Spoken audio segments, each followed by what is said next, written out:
Let's go, it's the Whitey Show. Whitey Show. Whitey Show. Whitey Show. Whitey Show. Which final man that ain't got time to shake your hand? Get that side check, put it in pockets till I get back. Going downtown. I really wanted to make like a theme song for this game, but I couldn't think of one. I'm not even gonna lie. Anyway, I love Lords of Shadows 1. As a huge surprise to me that year, I dug just about every second of that game. So when 2 was announced, I basically jumped for joy in real life. You can ask Kelly. I was actually jumping on my bed because I was so freaking excited. And 2 takes place in 2 different time periods. One in the past, after the events of the first game, and one in the present time, our time. It's interesting to see how they intertwine with each other, and you learn what is true and what isn't.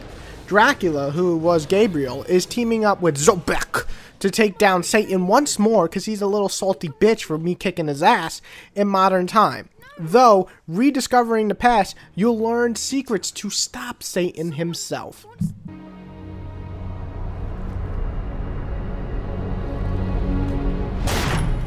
My son. The gameplay is enhanced in a lot of ways.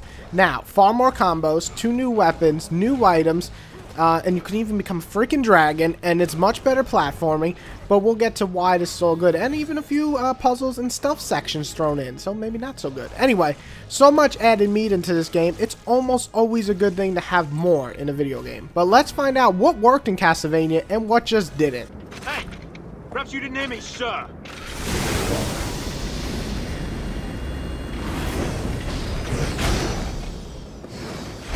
Step aside. You're coming with us. Which final man that ain't got time to shake your hand? Get that side check, put it in pockets till I get back. Going downtown. The good start off with the story. I always enjoyed Castlevania stories, but not till Lords of Shadows did I actually care about the characters. Gabe was a well-made character with some seriously fucked up luck. The ending to Lords of Shadows 1 when he becomes Dracula is bad enough, but watching him fight his vampire side in this game is both exciting and kind of heart-wrenching, especially when he meets his son or wife. It is really fucked up. On top of that, the game offers well-done voice acting, memorable lines, and some great performances from our main characters. I honestly got chills at some scenes, and I love the scenes in the past, especially with Gabe and his son, or especially, even better, Gabe and his wife. There's this one scene when they meet again. It's, to me, a standout scene, and you make me care about the characters, which is great. You are no fool, Gabriel. I am no longer Gabriel, woman. I am the dragon, Dracul. I am the Prince of Darkness. I am, and will be, forever a thorn in his side. That is my vengeance.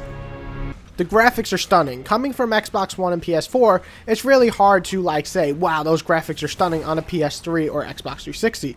However, this game has no problem of offering some amazing graphics. The effects look all well, they're all really good. The animations are great, and well done cutscenes make this a beautiful game. Then again, the first one didn't really have bad graphics, so it's not going to fail here. The gameplay offers more than the first, and this is mostly a good thing. With a lot of bad thrown in, this is a good section, so let's talk about it. First off, the combat is meatier, faster, and smoother. The switching between whips, swords, and gauntlets not only works real well, but looks really cool too. The combo system doesn't feel floaty, and the chaining, dodging, and blocking all work like they should. Upgrading system is also pretty good, and there is plenty to unlock. Another great feature is the platforming. It's easy to do in this game, and it looks pretty cool. Drac is easily able to swing himself around and jump on ledges that are way too high for anybody else, including Ezio. The puzzles aren't overflowing, so you don't get overwhelmed, but they present themselves enough that you might have to think a little bit between slicing and dicing. The exploring part of the game is also a little bonus for old-time fans for the older titles. Lots of exploring and lots of secrets to unlock. You like how I did that? Also note that the soundtrack is kick-fucking ass. When shit begins to heat up and the soundtrack kicks in, it's no doubt we're in some badass mode. Let's fuck shit up as Dracula.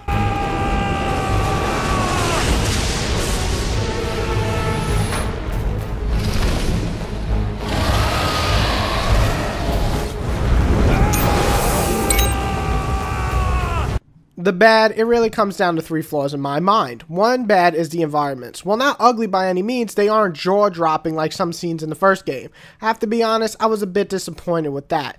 Another bad thing is non-linear stages. Now, I think why some places don't look as cool is because these areas are a lot bigger, a lot more defined, secrets and so on. And the first game was linear, but it was also tighter and looked a lot prettier. So I think that's why we don't get as pretty cutscenes, areas and environments. The only ugly I can really think of here is the stealth sections, which are more like puzzles, to be honest. You must do this in a set up that you cannot fuck up. There's no room for mistakes. You'll just die. And they aren't really fun to do, but luckily they don't take really that long. However, if you fuck up and go back 10 minutes, well shit, man, that just ain't fun at all. Which final man that ain't got time to shake your head? Get that side check, put it in pockets like it's back, going downtown. Castlevania scores are puzzling me a bit. This is a fine example of a game that tries to go bigger and better, and I think it hits most of its marks. The crappy stealth system and some not so pretty areas can't stop it from being a beast that it is, and it's a blast to play with a pretty freaking awesome character. Lords of Shadows 1 and 2 mixed with Mirrors of Fate is now amongst one of my favorite trilogies on Last Generation. Now, the game's endings, it could be a little meh, some people not like the ending. I thought it was solid enough. It's not as good as Lord of Shadows 1. However, this is the end of the series for Mercury, so this is it. And I know that the series will return soon, but with different developers. So this is the end for this Dracula, this Gabriel. So for fans of the series, I feel that it ended great for the Lords of Shadows fans. I really dug it. And I give this one an 8.5, and I think it's a great title and it's well worth your time.